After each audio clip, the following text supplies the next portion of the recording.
Ayan, tignan nyo kung gaano kahangin sa labas, guys. Ang laki ng windows natin.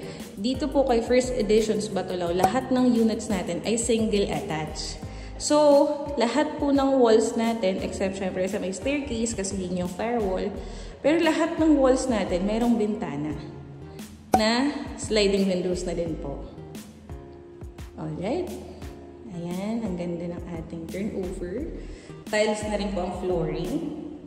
So, included na rin po ang flooring, guys. So, literal po nagamit na lang talaga yung kulang. Pwede na kayong mag-move in. Ito po yung actual turnover ng kitchen natin. Engineered stone countertop. Tapos, kitchen sink. Gooseneck faucet. Ganyan na rin po ang turnover. Tapos, overhead cabinets. Tsaka, kitchen cabinet sa ilalim na soft close. Soft close na rin po ang ating mga kitchen cabinets. Dito naman po ang ating toilet and bath. As is po yung turnover natin, ganyan-ganyan na rin po yung shower set. Mas maganda na siyang tignan, plus color black. Tapos yung toilet. And then yung sink natin or lavatory. Ganyan na rin po kalaki.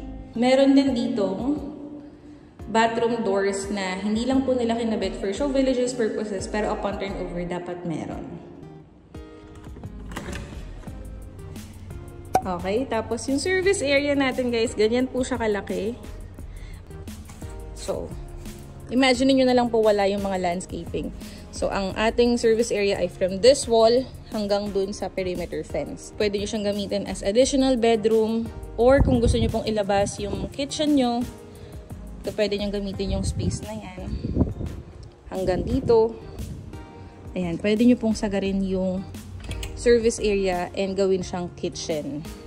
Tapos, as I said kanina, yung service area natin, connecting po siya sa parking space. So, dun tayo galing kanina, diba? Lahat po ng units kay First, pwedeng i-expand. In the case of a single attach or kay Cartland, pwede po tayong mag-expand dito sa likod, sa gilid, tapos sa harap, pwede rin kayong maglagay ng balcony. Marami kayong space or provision for expansion. Ang advantage nga po ng pwedeng i-expand is, for example, ang income natin or yung budget natin is